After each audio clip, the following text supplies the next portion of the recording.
This is Kolkata TV's podcast news. আপনারা শুনছেন পডকা। জেলায় নামলো পারদ, শুক্রবার থেকেই হাওয়া বদল রাজ্যে। আমি শুভাঙ্গী, শুনুন বিস্তারিত। ভোরের দিকে হালকা শিরশিরানি ভাব, সকাল ও সন্ধ্যের পর কুয়াশা ও ধোঁয়াশায় ঢাকছে এলাকা, কিন্তু বেলা বাড়লেই ওধাও সব।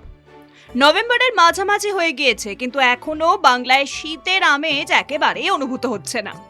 প্রশ্ন, কবে নিম্নমুখী হবে তাপমাত্রা? কবে শীতের আমেজ উপভোগ করবে বাঙালি? হাওয়া অফিস সূত্রে খবর, সপ্তাহান্তে বদলাবে কলকাতার আবহাওয়া। সপ্তাহের শেষেই তাপমাত্রা নামতে পারে 20 ডিগ্রিতে।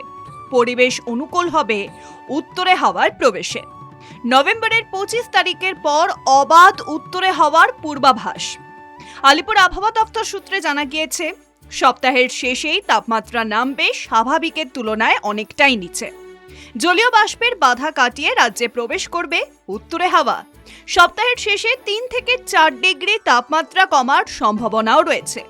20 ডিগ্রির ঘরে নামতে পারে কলকাতার তাপমাত্রা।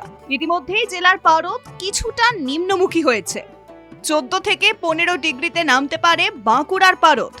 পুরুলিয়ায় তাপমাত্রা নামলো 16 ডিগ্রিতে।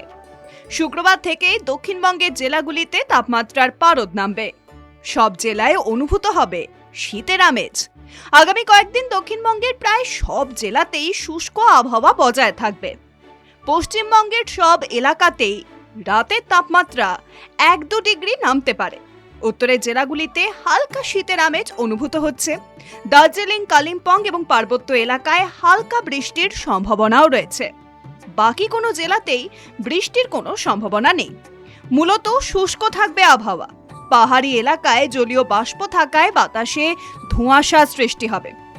সকালের দিকে নিচের জেলা মালদা এবং 2 দিনাজপুর কুয়াশার সম্ভাবনা বেশি থাকবে। শুনুন পডকা, রাত দিন 7 দিন।